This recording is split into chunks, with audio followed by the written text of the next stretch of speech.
नमस्कार, मैं हूँ मोरिस खान। आप देख रहे हैं अमृत विचार।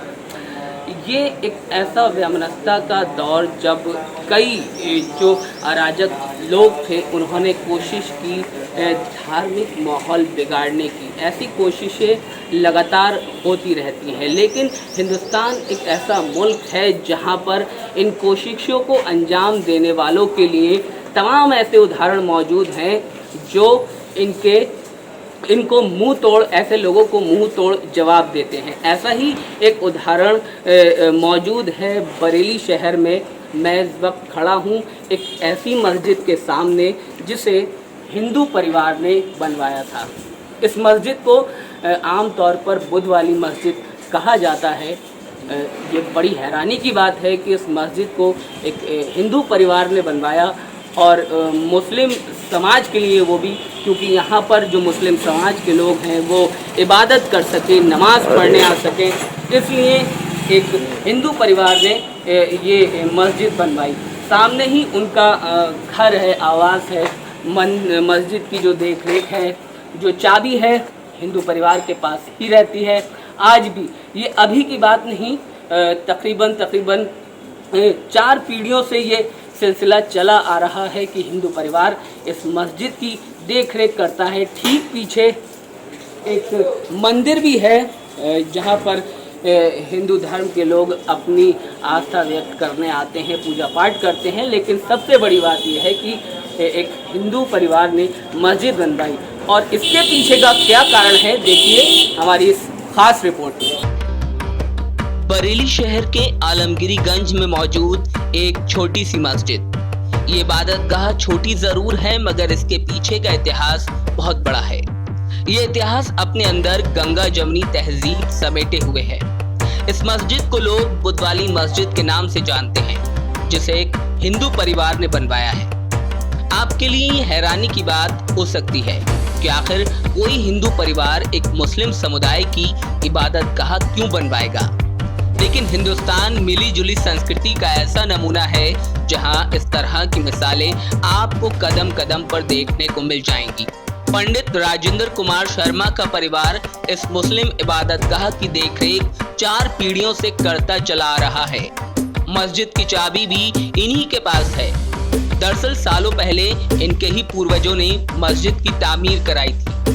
पंडित दासीराम के कोई औलाद नहीं थी, लिहाजा उन्होंने मन्नत मानी कि अगर उनके कोई औलाद हुई तो अपने घर के ठीक सामने एक मस्जिद का निर्माण कराएंगे। पंडित दासीराम के घर पंडित बाबूराम ने जन्म लिया और फिर मन्नत को पूरा करने के लिए दासीराम ने मुस्लिम समुदाय के लिए इस मस्जिद का निर्माण कराया। और मेरे परबाबा फोर्थ फादर्स में के कोई औलाद नहीं थी, तो उन्होंने ये दुआ मांगी थी अगर हमारे यहाँ मस्जिद बन जाए, मतलब हमारी औलाद हो जाए तो यहाँ पे हम मस्जिद बनवा लेंगे। तो उनकी वो दुआ कबूल हो गई और उन्होंने ये मस्जिद बनवाई पंडित दासीराम जी ने। और उसके बाद पंडित बाबूराम हमारे बड़ बाबा थे और पंडित द्वारका प्रसाद मेरे पिताजी ने इसकी मस्जिद की सारी देखभाल वो खुद करते थे। और हमारी स्थिति नहीं इस तरीके की थी तो वो लोगों से कहे गए और इसमें जो भी कमी होती थी वो पूरी कर। ऐसा सुबह को मैं 5 बजे से वो दरवाज़ा खोलता हूँ तो इस मस्जिद का पहला ताला मस्जिद का खोलता हूँ और फिर जो भी मेरी इच्छा होती है वो मैं इनसे दुआ मांग देता हूँ। पंडित बाबूराम के बेटे द्वारका प्रसाद हुए। कहा जाता है कि इन्होंने मस्जिद का दोबारा निर्माण कराया और मुसलमानों से चंदा इकट्ठा कर एक बार फिर मस्जिद की नए रूप में तामीर की। इसके बाद पंडित द्वारका प्रसाद के बेटे राजेंद्र कुमार शर्मा सालों से मस्जिद की देखरेख में लगे रहे और अब उनके 2 बेटे अपने परिवार की परंपरा को आगे बढ़ा रहे हैं। यहाँ लॉकडाउन का जो हिसाब है, फिलहाल तो मस्जिद बंद रही थी। ये 8 तारीख के बाद जो खुली है, तो हमारा जो सोशल डिस्टेंसिंग का उसका ख्याल रखते हुए, लॉकडाउन का ख्याल रखते हुए भी सिर्फ 5 लोग ही नमाज अदा करते हैं। ये मस्जिद के बारे में कहा जाता है कि एक हिंदू परिवार ने मस्जिद बनवाई और सामने ही वो परिवार रहते भी हैं, तो आप इसको कैसे देखते हैं एक मुस्लिम होने के नाते?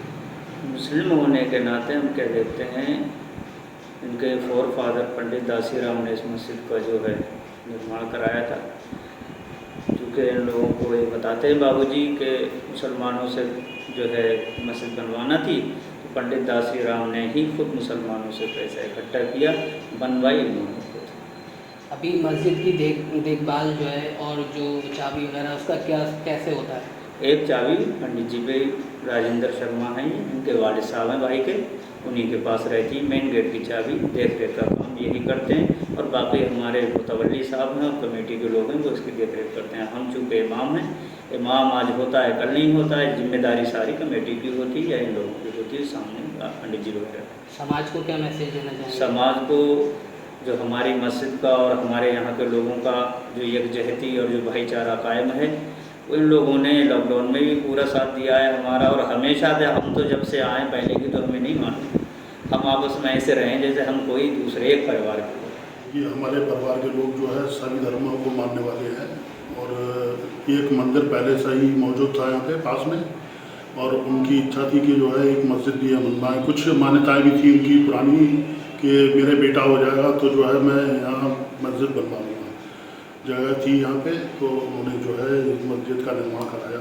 हिंदू मुसलमान सभी आते हैं यहाँ पे और सब सिर झुका के जाते हैं, कोई किसी से बहना से कोई बार नहीं है, कोई वैरमनस नहीं है।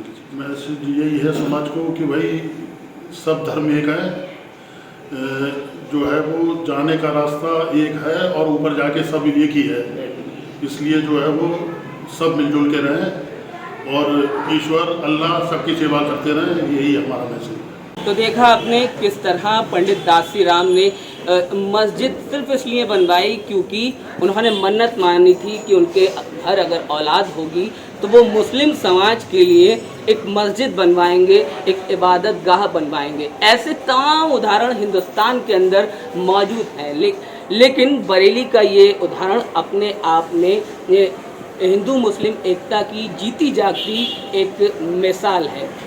कैमरामैन शारिक के साथ मुनिस खान, अमृत विचार।